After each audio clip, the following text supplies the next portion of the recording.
J'aimerais juste rappeler d'abord l'histoire de Hanouka. Vous savez que nous avons des fêtes qui sont prescrites dans la Torah. Est-ce que tout le monde m'entend déjà?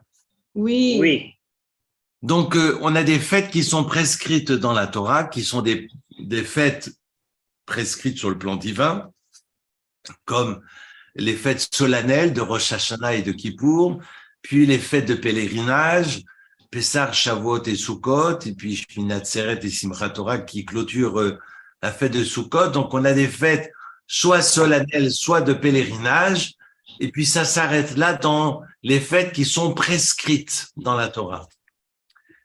Après ces prescriptions, donc après après que Dieu nous ait fixé ces fêtes que je vous mentionne, les sages sont venus après la Torah pour nous imposer encore d'autres fêtes qu'on appelle les fêtes rabbiniques, que sont Hanouka et Purim, et puis également les demi-fêtes participent des fêtes de pèlerinage, donc ça n'a absolument rien à voir. Et puis également dans les prescriptions rabbiniques, nous avons également les jeûnes avec un accent circonflexe. Et donc vous avez ces 6 jeûnes, plutôt 5 parce que le 6e est prescrit par la Torah, c'est le Kippour, mais 5 jeûnes qui sont prescrits par les sages. C'est important de rappeler que de toute façon, la fête de Purim et la fête de Hanouka, qui correspond Purim au carnaval, le carnaval juif, mais je trouve que de qualifier le Purim de carnaval, c'est pas tout à fait adéquat. On aura l'occasion d'y revenir. Et puis Hanouka, qui est la fête que nous célébrons actuellement et qui n'est pas arrêtée sur une journée ou une soirée, mais c'est sur une semaine, même 8 jours.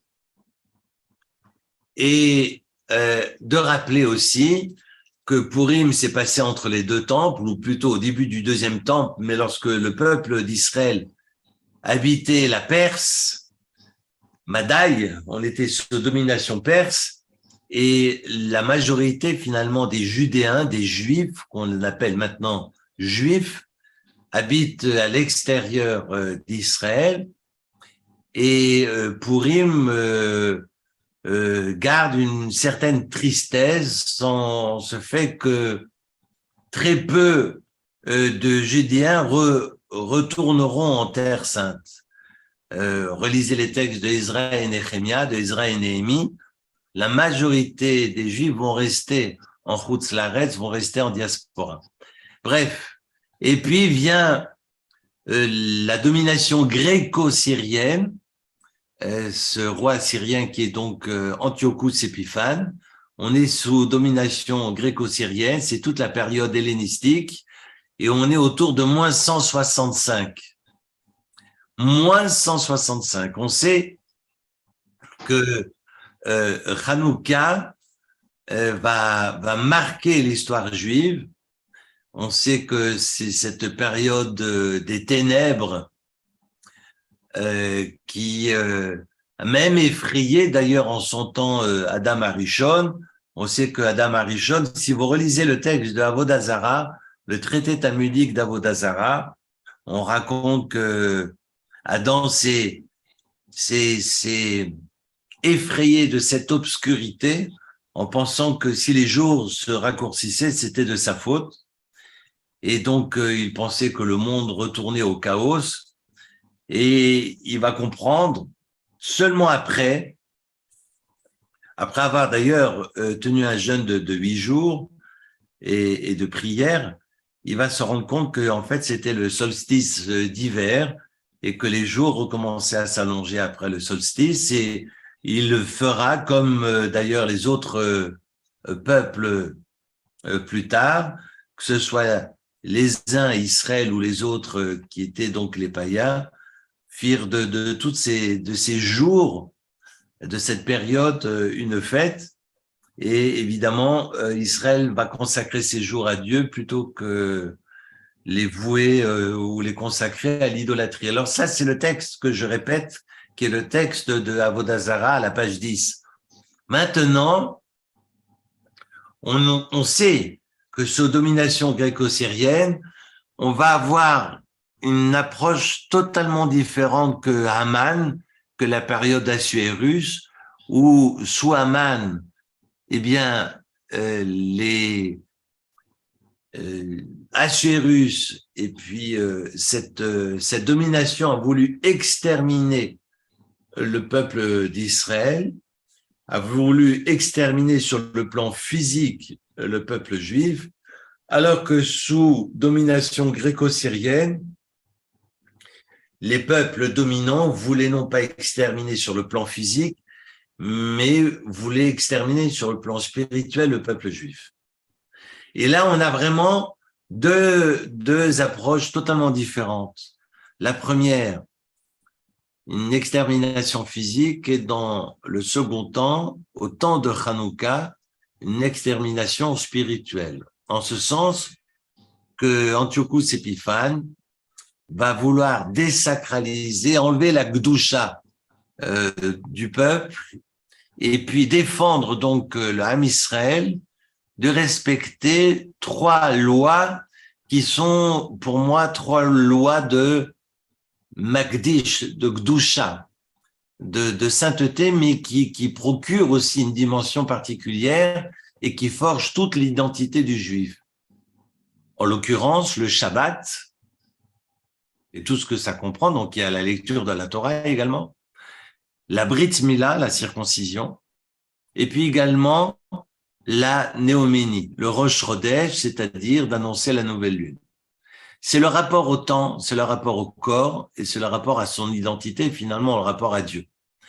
On se rend compte que le Shabbat, de célébrer le Shabbat, c'est de proclamer haut et fort, finalement, qu'il y a un créateur et qu'il est maître du monde, créateur du ciel et de la terre, et que je me soumets, finalement, je m'incline devant ceux qui me dépassent, et de bannir finalement ce rapport-là, de vouloir le détruire, c'est ramener petit à petit ces Judéens, ces Juifs, vers une hellénisation assurée.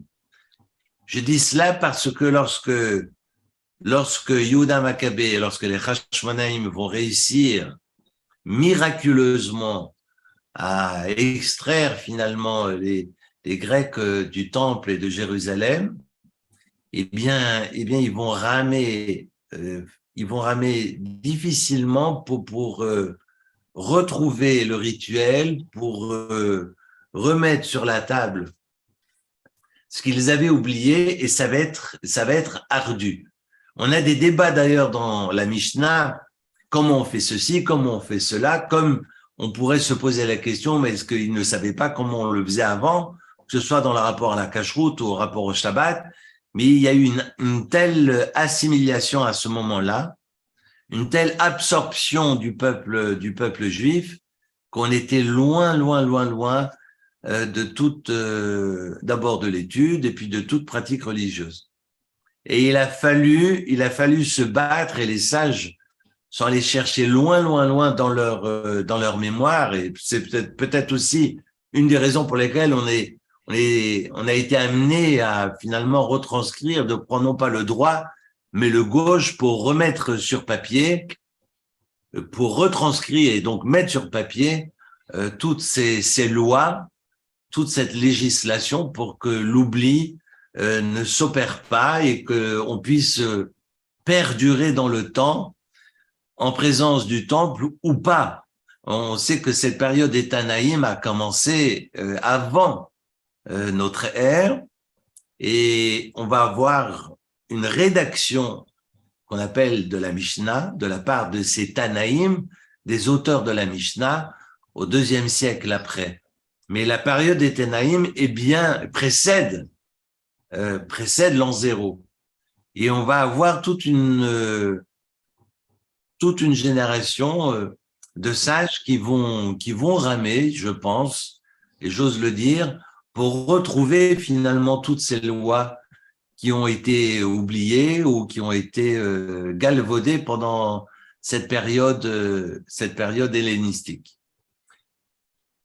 On a alors évidemment tout un texte qui parle de la victoire des Hashmonaïm, qui parle de la victoire de ces prêtres, et puis finalement également de Yehuda Maccabée et tous les hommes qui les ont rejoints sur ces centaines de milliers de soldats qu'il y avait en face et qu'ils ont réussi miraculeusement à combattre.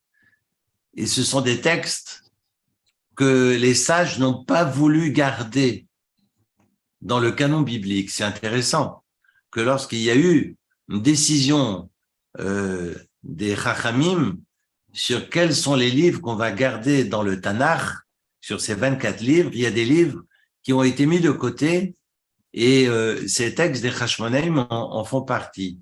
Aujourd'hui, ce sont ce qu'on appelle les apocryphes, c'est-à-dire ces apocryphes, ce sont ces textes qui n'ont pas été labellisés pour appartenir à ce qu'on appelle à l'Ancien Testament, pour moi, ce qu'on appelle finalement le Tanakh, la Bible juive, et ces textes des Hashmonaïm qui vont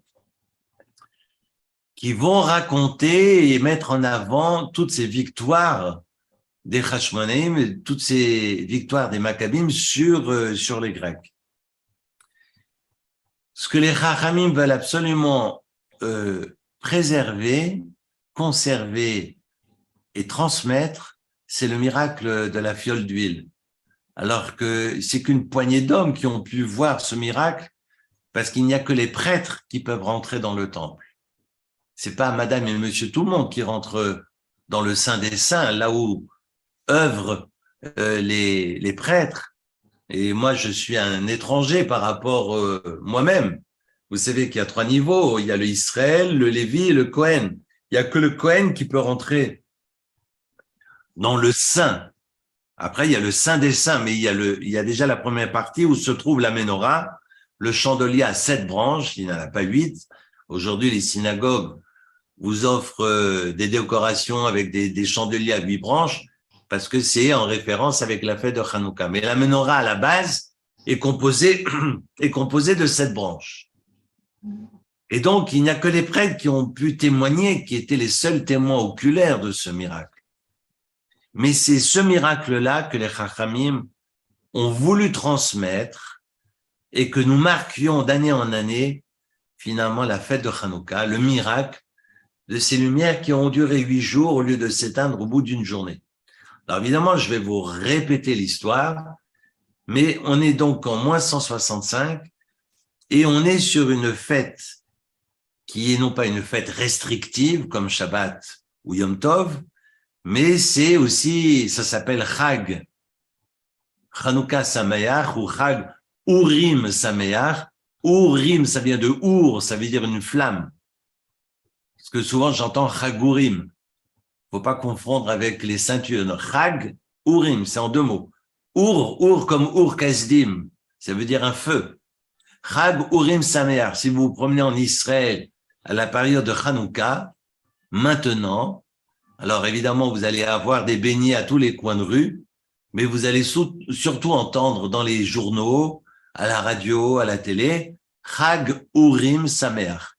Mais le mot Sameach, comme on dit Chag Sameach à Pâques, à Pessah, on entend aussi Sameach pour Hanouka.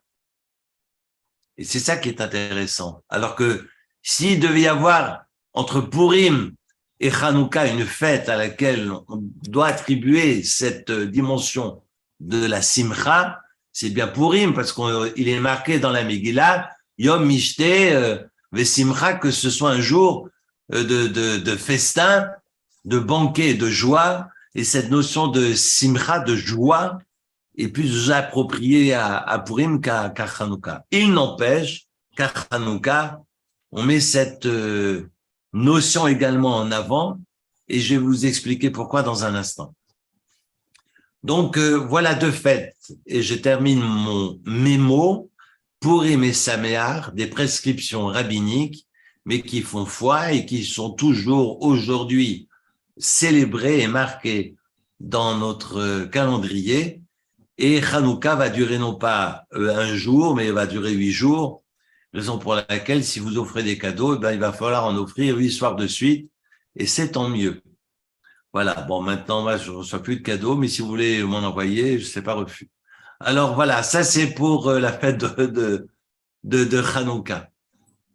Ce qui est intéressant, pourquoi j'ai fait ce préambule? Parce que ce qui est intéressant, c'est que j'ai la voix de canard parce que je sors d'une grippe, si j'ose, et j'ai la voix très prise, mais j'espère être audible.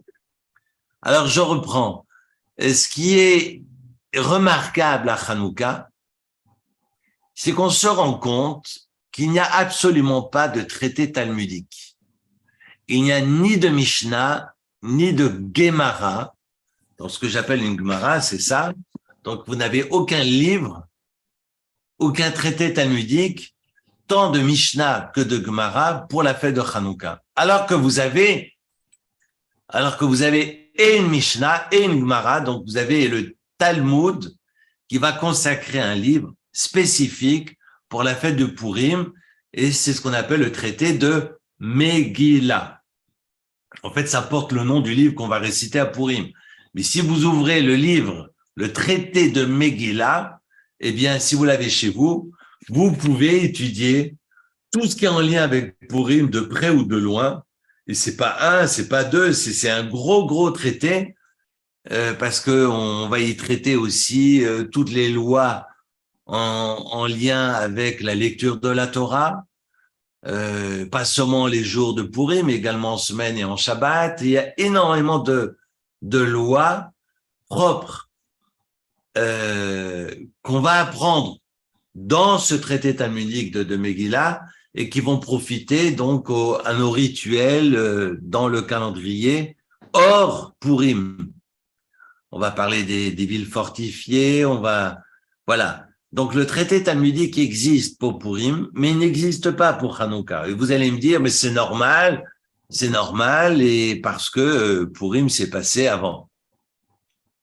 Soit, mais même si ça a eu lieu 300 ans avant, la Mishnah n'a pas été rédigée à cette période-là, elle a été rédigée bien après, 300 ans après Hanouka. Vu que la Mishnah a été rédigée au début du IIIe siècle, en plus de 120, et que le Talmud, la Gemara, parce que quand moi je dis Talmud, ça comprend la Mishnah et la Gemara. Aujourd'hui, quand dans le langage courant, quand vous dites Talmud, eh bien le mot Talmud, il n'est associé qu'à la Gemara. De toute façon, lorsque vous ouvrez un texte de Gemara, vous avez la Mishnah qui figure, qui est mentionnée, par rapport à laquelle tout le débat de la Gemara va suivre, mais se repose sur ce texte de la Mishnah que l'on retrouve dans le traité. Mais voilà, mais vous n'avez aucun traité propre à Hanouka, et curieusement, on sait que la Mishnah a été rédigée donc au début du IIIe siècle. On sait que la Gemara a été rédigée 300 ans plus tard, autour de plus 500 en Babylonie, et non pas en Israël, contrairement à la Mishnah. Et on peut se poser la question, mais on avait largement le temps. De rédiger et d'offrir finalement une base, tant au niveau de la législation, mais une base de réflexion par rapport à Hanouka. Ce qu'on a fait pour Purim, finalement, on aurait pu aussi le faire pour Hanouka. Eh bien, que nenni, il n'y a absolument rien. Il n'y a absolument rien sur Hanouka. La seule chose qu'il y a sur Hanouka, c'est au détour d'une discussion sur des huiles usagées. Vous vous rendez compte jusqu'où on va? C'est que vous ouvrez votre deuxième chapitre du traité de Shabbat, non pas autre traité talmudique, mais au deuxième chapitre, qui commence par Bamé Madlikim, avec quoi on peut allumer les bougies de Shabbat. Eh bien, au niveau de la page 21, la feuille 21, le DAF 21 du traité talmudique de Shabbat, les sages sont en train de réfléchir si on peut éventuellement récupérer les huiles qu'on interdit d'utiliser le Shabbat, si à la rigueur, on pourrait les utiliser pour Hanouka. Boum patatras, le mot Hanouka apparaît, ce first time, la première fois à ce moment-là. Vous vous rendez compte? Je reprends. On est à la page 21 du traité talmudique de Shabbat. Ça fait quelques pages, ou en tous les cas quelques paragraphes qu'on discute sur les huiles. Vous allez me dire, pourquoi des huiles? Parce qu'à l'époque, ils n'avaient pas d'ampoule LED, il n'y avait pas d'électricité, et que s'il fallait éclairer, ben, il fallait prendre de l'huile. Et je précise, vu que le Shabbat, je n'ai pas le droit ni d'éteindre ni d'allumer, et que, imaginez, je prends mon huile, j'ai une mèche, voilà, que je vais allumer le Shabbat. Imaginez que ma mèche, elle commence à trembloter ou bien qu'elle elle éclaire mal. Alors on appelait ce qu'on appelait autrefois, c'est un verbe qu'on n'utilise plus aujourd'hui parce qu'on n'a pas de bougie à la maison pour éclairer la table, mais on allait moucher. Vous savez ce que ça veut dire moucher? C'est-à-dire qu'on arrangeait la mèche pour qu'elle éclaire mieux. Mais ça, c'est totalement interdit le Shabbat.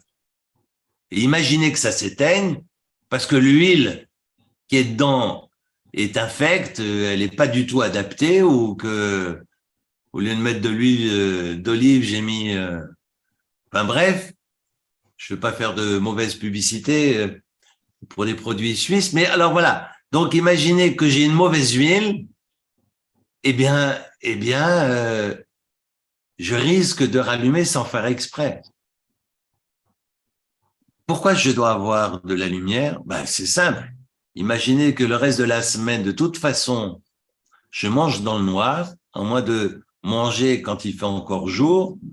Après, les poules, elles m'annoncent que ça y est, si tu veux manger mon coco, ben, fallait te lever plus tôt. En tous les cas, il fallait rentrer du travail plus tôt.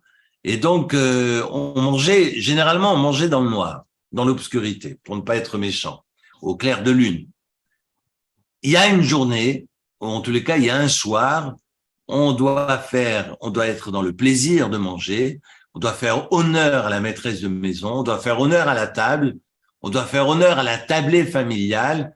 Bon, je vous rassure, moi, je cuisine aussi, donc, mais en tous les cas, on fait honneur au Shabbat, et le kavod du Shabbat est fondamental. Et donc, on doit pouvoir éclairer ce qu'on mange. Ça a l'air tout simple? Non, c'est pas simple.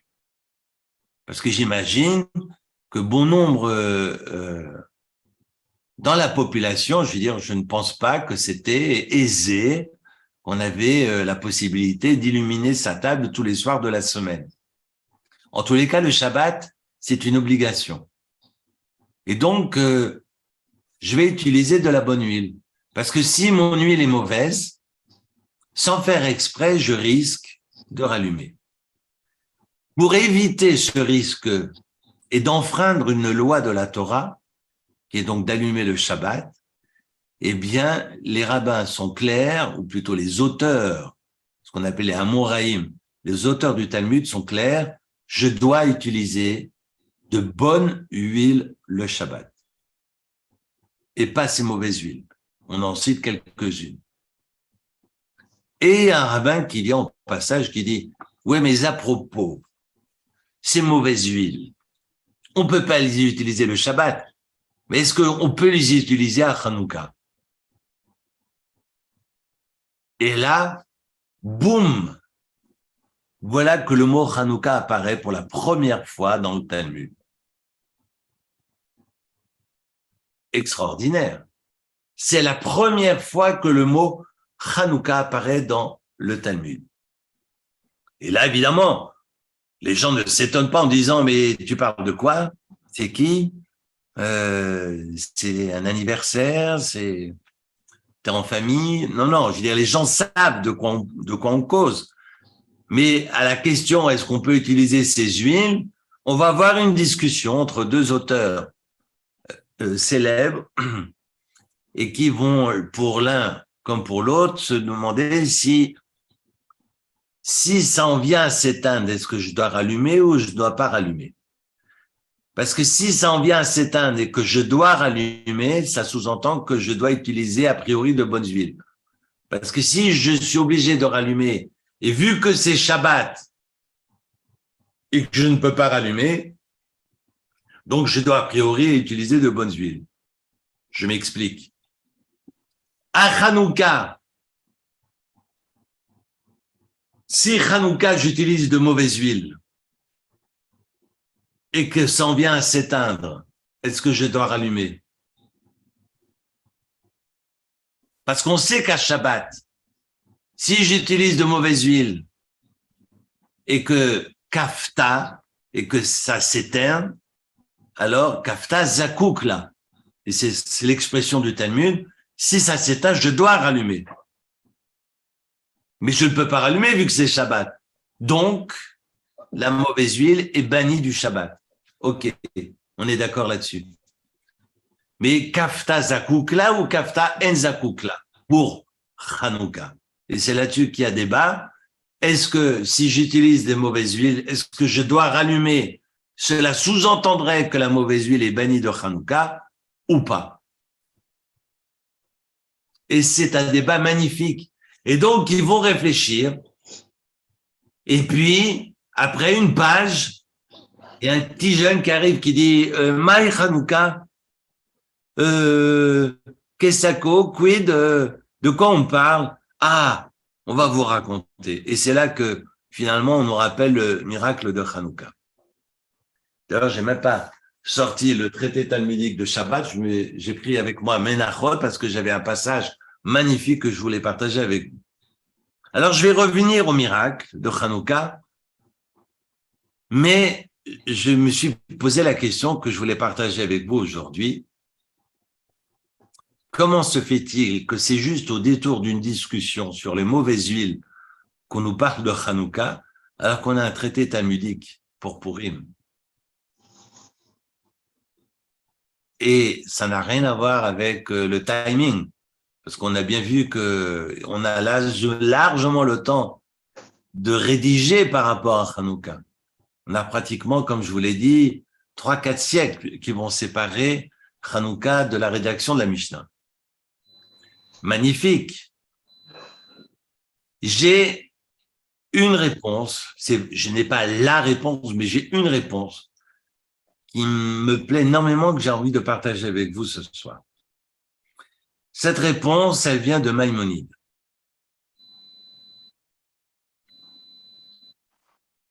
Elle vient de Maïmonide. On sait que le Rambam apporte un commentaire sur la Mishnah en général, toute la Mishnah. Et sur, j'entends un petit, je ne sais pas si c'est ici ou à l'extérieur, ou chez moi. Si ça se trouve, mes bougies sont en train de mettre le feu à la cuisine, pas du tout, non, non. Je suis en train de surveiller, non, non. Alors, je rappelle que Hanouka, c'est allumer les bougies, c'est pas allumer les rideaux. Hein. Je préfère quand même. Alors, non, je reprends. Ce qui est intéressant, c'est que Maïmonide apporte un éclairage sur toutes les Mishnayot du Seder HaMishnah. Donc, sur tout le Talmud, le Rambam apporte son explication. Et le Rambam, Rabbi Moshe ben Maimon, qu'on appelle Maïmonide, viendra nous dire qu'il n'y a pas eu besoin de rédiger, non pas sur Hanouka, mais on n'a pas eu besoin de rappeler les lois propres, par exemple, à Mezouza, ou propres au Talit, au Tfilin. On sait au Tzitziot. Il n'y a pas un traité talmudique sur la Mezouza. On sait qu'on met une Mezouza à notre porte, pour apporter une protection à la maison. D'accord? Le facteur, chaque fois qu'il me demande ce que c'est, je lui dis c'est une alarme. Alors, évidemment, je ne vais pas l'embrasser, l'alarme devant lui, parce qu'il ne va pas comprendre, mais à chaque fois, ça suscite quelques questionnements. Enfin, voilà, plus sérieusement. Mais en tous les cas, on n'a pas un traité talmudique sur la mezouza. Et pourtant, il y a beaucoup à dire sur la mezouza. Et donc, le Maïmonide nous dit quelque chose d'extraordinaire. Je vais juste vous lire 2, 3 mots.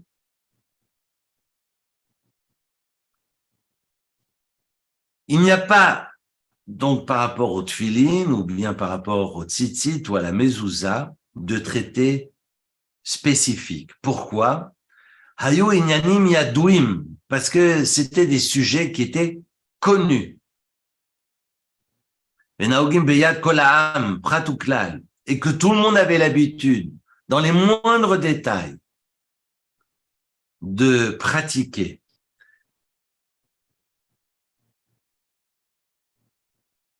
Shayu advarim ha'elu mefour samim bizman chibur ha'mishnah. Et pour lui, pour le Rambam, eh bien, à ses yeux, il semble que au moment où ils ont voulu procéder au canon talmudique, donc à la rédaction de la Mishnah, c'était des rituels tellement connus et tellement pratiqués qu'il n'a pas été utile de rappeler ces fondamentaux. C'est dire que d'accrocher une mezouza, finalement, qu'on soit pratiquant ou pas pratiquant, j'aime pas le mot religieux. Le mot religieux, vous l'entendrez jamais dans ma bouche. Mais que les gens soient pratiquants ou pas pratiquants, les gens ont toujours mis une mezouza à leur porte. Et ça, c'est intéressant. Et donc, c'est tellement entré dans les mœurs, tellement ancré, tellement dans les habitudes, les rituels les habitus, comme on dit en sociologie, de madame et de monsieur tout le monde, qu'il n'a pas été utile de reprendre et de rédiger un texte à cet égard. Et Maïmonide nous dit, je peux imaginer, il dit, donc pour tzitzit, pour mezouza, comme pour tefilin, qu'il n'a pas été nécessaire de rédiger parce qu'on peut imaginer que tout le monde avait l'habitude d'accrocher une mezouza à sa porte. Je déduis de ce texte, qui se trouve au 4e chapitre du traité talmudique de Menachot, dans son commentaire du Maïmonide, que je peux déduire de ce commentaire extraordinaire, pour moi il est extraordinaire, que finalement, eh bien, pour Hanouka, même combat. C'est-à-dire que finalement, même approche, même lecture, même habitus, c'est que on a tellement pris sur nous d'allumer des bougies de Hanouka, on a allumé notre Hanoukia tous les hivers, depuis la nuit des temps, et vous avez même en tête quelques images qui circulent actuellement sur les réseaux sociaux de cette fenêtre à Berlin avec cette Hanoukia qui illumine et le drapeau de l'Allemagne nazie derrière la fenêtre. Donc on a, je pense, de tout temps, et quel que fut notre degré de pratique religieuse, eh bien, cette Hanoukia a toujours été allumée, et a toujours été présente, et a toujours été là dans notre calendrier et finalement dans nos rituels. Et je vois même, j'ai le souvenir que quand j'étais enfant, dans les années 60, eh bien, on s'affairait à faire passer des bougies dans des personnes dans les valises des personnes qui partaient vers l'URSS avant la chute du mur de Berlin, il était voilà, on se mobilisait pour faire passer des bougies qu'on allait planquer dans les doublures des valises pour que ces bougies puissent arriver en URSS. C'est l'époque de Charensky, c'est bien avant, et je sais que ces pays étaient très surveillés, et que les personnes, les communautés juives étaient loin de toute pratique religieuse, mais loin. C'est-à-dire que Shabbat, les gens ne savaient pas ce que c'était, il fallait pas parler de cacheroute, mais en revanche, dans le calendrier juif, il y avait un jour ou une fête qui a été préservée, même à cette période-là, sombre du communisme, eh bien, c'est la fête de Hanouka. Et finalement, quand je lis Maïmonide, je me dis, ben, Maïmonide a raison.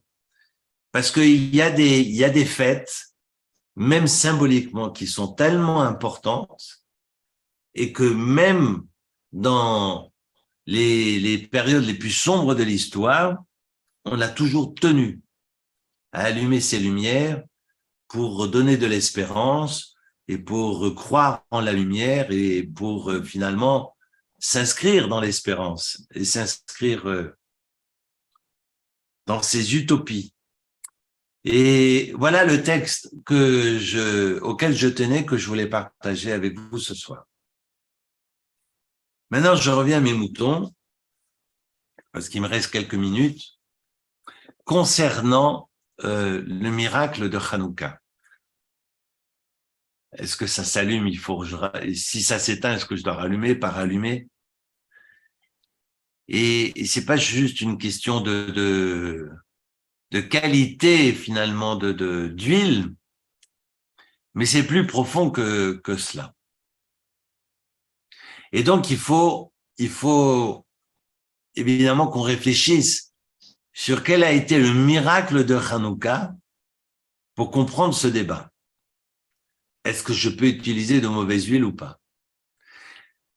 Autrement dit, quel a été le miracle de Hanouka? Et loin de moi l'idée que Hanouka, et ça c'est très important, et ça nous permettra de gagner une demi-heure, mais loin de moi l'idée que Hanouka marque le miracle de l'intervention divine. Parce que l'intervention divine ne se réduit pas à 8 jours dans l'année. L'intervention divine, c'est tous les jours de l'année. Parce que finalement, tout ce que je fais, c'est grâce à Dieu. Si je respire et je suis vivant, c'est grâce à Dieu. Donc, d'imaginer que Dieu n'intervienne, alors c'est un peu réducteur, ou en tous les cas, ce serait une lecture un raccourci assez léger, mais j'ai quand même envie d'insister là-dessus. Parce que Dieu a fait durer la lumière, mais je ne célèbre pas Hanouka parce que Dieu a fait durer la lumière, mais je célèbre Hanouka pour autre chose. Et c'est ce que j'aimerais vous expliquer ce soir. On a les Hashmonaïm, on a ces prêtres qui vont rentrer dans le temple. Un temple qui est voué au culte de Zeus. Et donc, ils vont détruire toutes ces idoles, ils vont nettoyer le parterre, le parvis du temple pour essayer de réhabiliter finalement le Beth Amikdash. Et lorsqu'ils vont rentrer dans le Kodesh, ils vont avoir cette menorah qui est éteinte et vont chercher de l'huile pour allumer la menorah.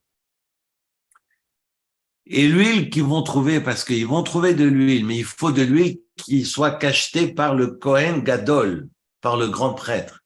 Il faut que ce soit une huile agréée. Et donc, il n'y en a pas. Tout est dévasté, tout est sans dessous-dessus. Et lorsqu'ils vont réussir à tout remettre en place, ils vont vouloir allumer la menorah. Ils vont avoir la chance de trouver une petite fiole. Mais il leur faut une semaine entière pour fabriquer de l'huile. Cette fiole, s'ils la versent dans les godets de la menorah et qu'ils allument la menorah, eh bien la menorah ne va pouvoir tenir qu'une seule nuit. Il y a suffisamment d'huile pour remplir les 7 branches de la menorah. D'accord?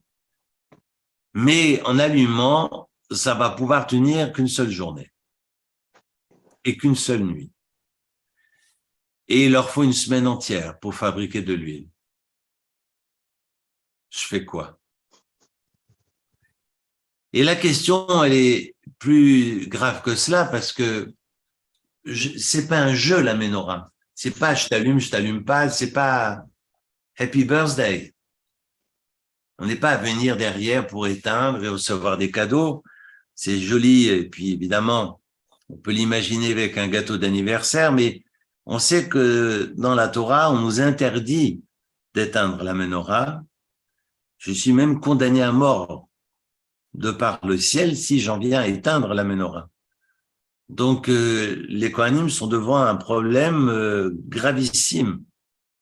Et on sait que même si c'est pas moi qui l'éteins, mais en allumant mes lumières, je vais les éteindre indirectement parce que je n'ai pas assez d'huile pour que ça tienne. Vous comprenez? Donc, c'est un vrai problème.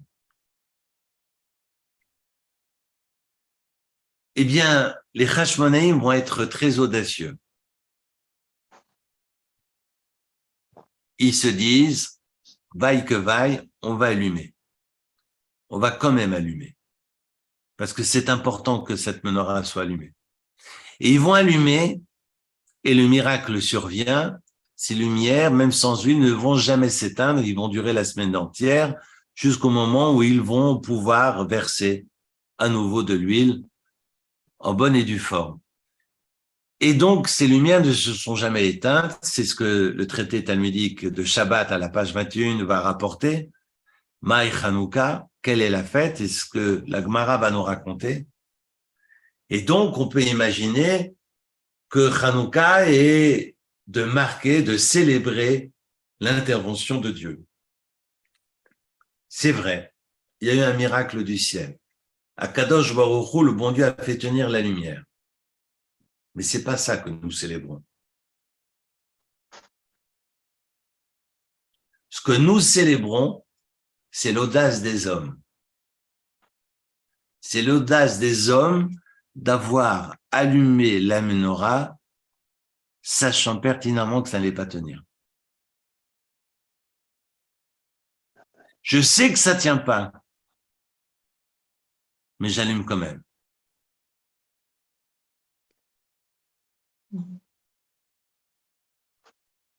Je sais que mes initiatives ne vont pas tenir, sont sans doute vouées à l'échec. Je sais que mes projets de la synagogue, de la communauté, que mes projets professionnels ne vont peut-être pas tenir, mais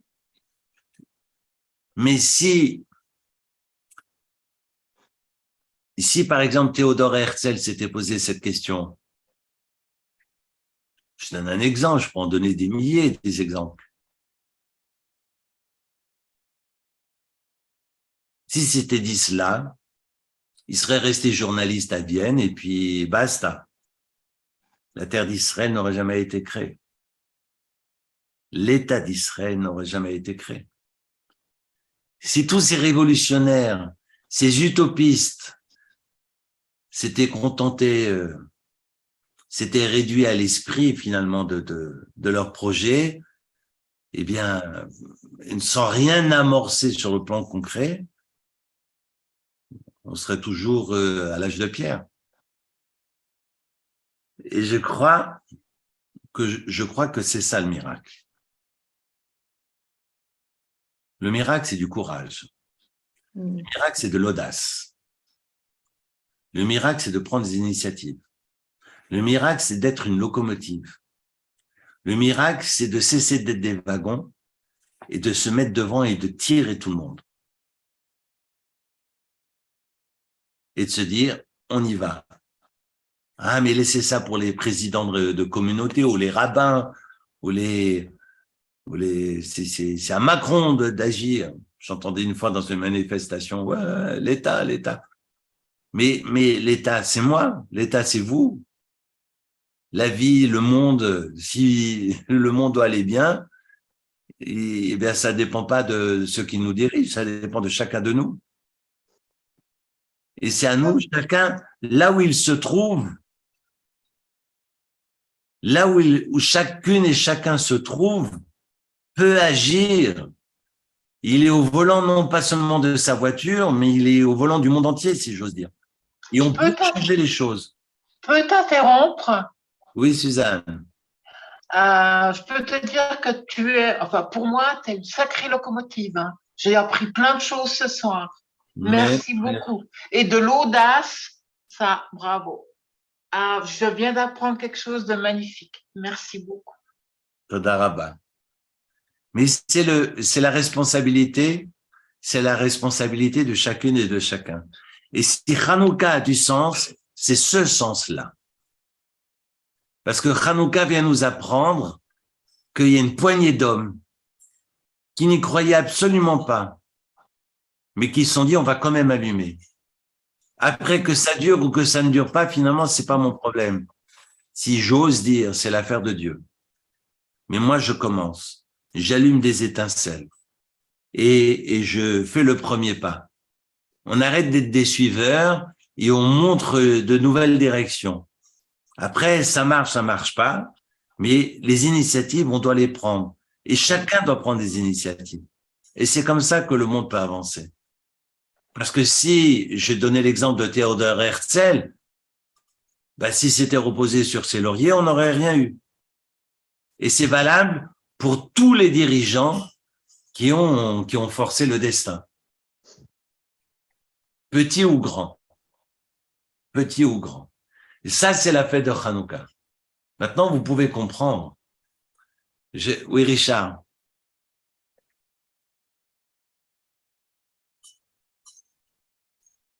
D'abord, la première question que j'ai, elle est en rapport avec ce qu'a dit Suzanne. Tu es une locomotive, TGV ou un TER? Dans le sens de locomotive, je trouve que, voilà, ce soir, j'ai appris beaucoup de choses quand tu as parlé d'audace. Et j'aime bien ce… Non, mais bravo, elle a raison, Suzanne.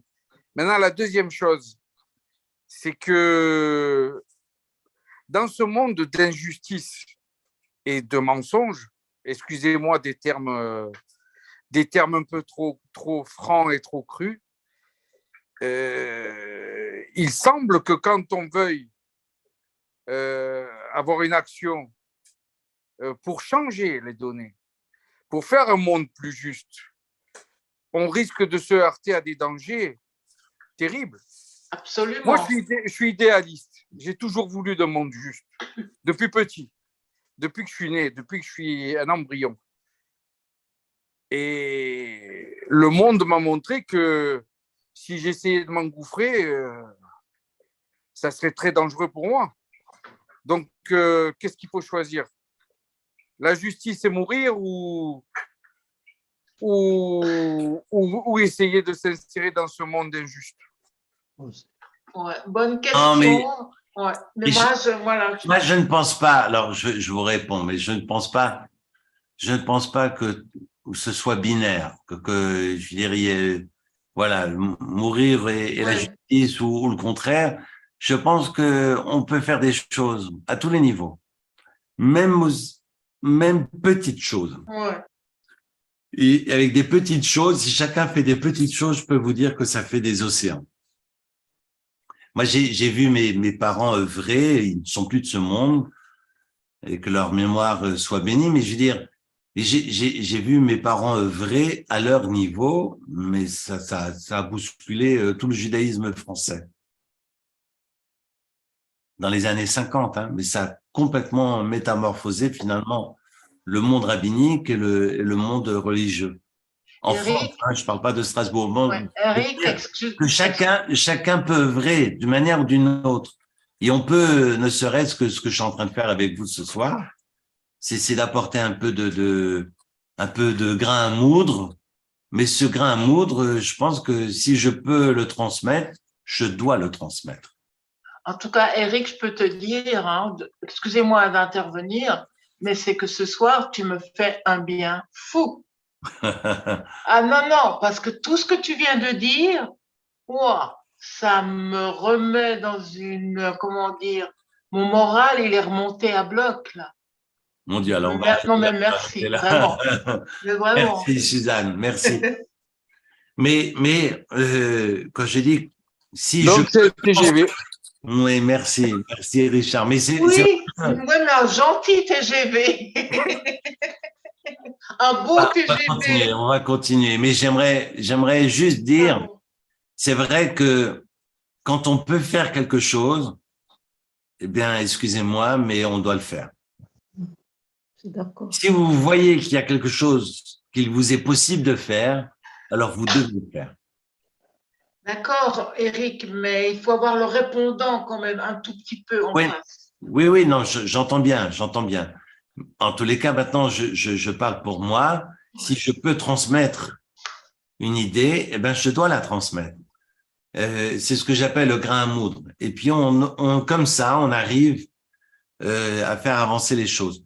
J'aimerais terminer, si vous êtes d'accord, parce que il y a encore des casseroles qui mijotent ci et là, et puis je veux pas avoir de problème avec vos assurances. Donc, ce que j'aimerais rappeler, c'est qu'on avait cette discussion talmudique, est-ce que les mauvaises huiles sont utilisables ou pas? En fait, quand on a compris le miracle, finalement, on a compris le fond du débat. Ce qui est important, c'est d'allumer ou de veiller à la combustion. Si je dois veiller à la combustion, eh ben, je dois utiliser de bonnes huiles. Et c'est le cas de Shabbat. Parce que Shabbat, je dois éclairer ma table. Parce que je peux utiliser ces lumières pour voir ce que je mange. Et justement, je dois avoir du plaisir à ce moment-là. Donc, je ne peux pas utiliser de mauvaises huiles. En revanche, à Hanouka, vu que l'essentiel, et on le voit à l'instar du miracle que j'ai détaillé avec vous, que l'essentiel, c'est d'allumer. C'est pas de veiller à la combustion, c'est d'allumer. Et c'est la raison pour laquelle, lorsque je prononce ma bénédiction, je dis à Cher qui des Shanu b'mitzvota b'tzivanu, le hadlik, ner shel Chanukah, que Dieu nous a sanctifiés par ses commandements et qui nous a ordonné de allumer les lumières de Chanukah. Dieu nous a pas ordonné de veiller à l'éclairage de ces lumières de Chanukah, mais de les allumer. C'est la bénédiction que je vais prononcer. Au final, donc, la mitzvah, c'est d'allumer. Je vais veiller à ce que ça dure une demi-heure. Soit, comme ça, je satisfais tous les avis du débat que je mentionnais il y a une heure, mais la mitzvah, c'est d'allumer. Parce que, justement, les Chashmonaïm ont allumé. Après que ça dure ou que ça ne dure pas, à la rigueur, on s'en fout. Mais l'essentiel, c'est d'amorcer des initiatives. L'essentiel, c'est d'allumer des étincelles. L'essentiel, c'est de mettre de la lumière là où on peut. Après que la lumière dure ou ne dure pas, on s'en fout. Mais il faut allumer. Sur ce, je vous souhaite une très belle Eric, l'huile, elle est si importante parce qu'elle est liée à cette lumière, donc parce que elle permet de cette combustion, c'est ça l'explication de l'huile. La mitzvah, c'est d'allumer. Donc, a priori, alors évidemment, je vais veiller à avoir des lumières qui durent, mais c'est pas ça la mitzvah. À la rigueur, vous prenez du Le Sieur et vous allumez, ou vous prenez, je sais pas, vous achetez une huile chez Lidl vous achetez une huile quelconque. Alors, je vais pas citer de nom, je vais me faire tirer les oreilles, mais vous achetez une huile quelconque et vous allumez avec, et ça tient pas, mais en tous les cas, vous aurez allumé et vous aurez fait la mitzvah. Parce que ce qui est important, c'est justement d'allumer. Et c'est ça la mitzvah de Hanouka. Après, évidemment, on va veiller à, mais quand on récite la prière après avoir allumé Asur l'ishtamesh bahem ela lirotam bilvad, qu'il est interdit d'en profiter seulement de les voir, ça veut dire quoi? Ben, ça veut dire ce que j'ai expliqué. Parce que la lumière de Shabbat, contrairement à Hanouka, je dois justement pouvoir éclairer et je dois pouvoir en profiter. Alors que Hanouka, contrairement à Shabbat, je ne peux pas en profiter de la lumière. Parce que la mitzvah, c'est justement de voir cette lumière que j'ai amorcée, que j'ai allumée. Parce que la mitzvah, c'est d'allumer. C'est pas de veiller à la combustion. Et c'est la différence totalement opposée à Shabbat. On a, avec une obligation d'allumer et d'éclairer autant que faire se peut cette tablée familiale et profiter de cette tablée familiale, Alors qu'à Hanouka, c'est faux. Hanouka, je dois allumer. Est-ce que je peux profiter de la lumière, éteindre toutes les veilleuses qui est autour et mettre mon livre sous les bougies de Hanouka pour lire mon livre? C'est interdit. Parce que à Sour Ishtamesh Ben, il est interdit de profiter de ces lumières parce que la mitzvah est de les allumer et non pas de veiller à leur combustion. Amen. Voilà, mes chers amis, très Merci. Merci beaucoup. et Hanouka Sameach. beaucoup de lumière dans la santé, la joie et la paix. Pour toi aussi. Merci Chag beaucoup. Urim Amen. Sameach. Merci beaucoup. Voilà. Bye Juste, bye. Chagorim. Hanouka Sameach à tous. Merci Eric, beaucoup. une question. Accent meilleur à vous tous. merci. À tout le monde. Sa mère. Merci. Eric, Oui. Pardon. Et du coup, quid des parachas, Joseph, ses rêves? Ah oui, alors la semaine prochaine, je n'ai pas dit qu'on ne le ferait pas. Ben, Mais du coup, j'avais promis un Zoom sur Hanouka ce soir. ouais, merci beaucoup. Mais j'ai pas traité de Hanouka pour ne pas parler des rêves. Alors, on ne va pas s'inquiéter, on y vient la semaine prochaine, c'est promis.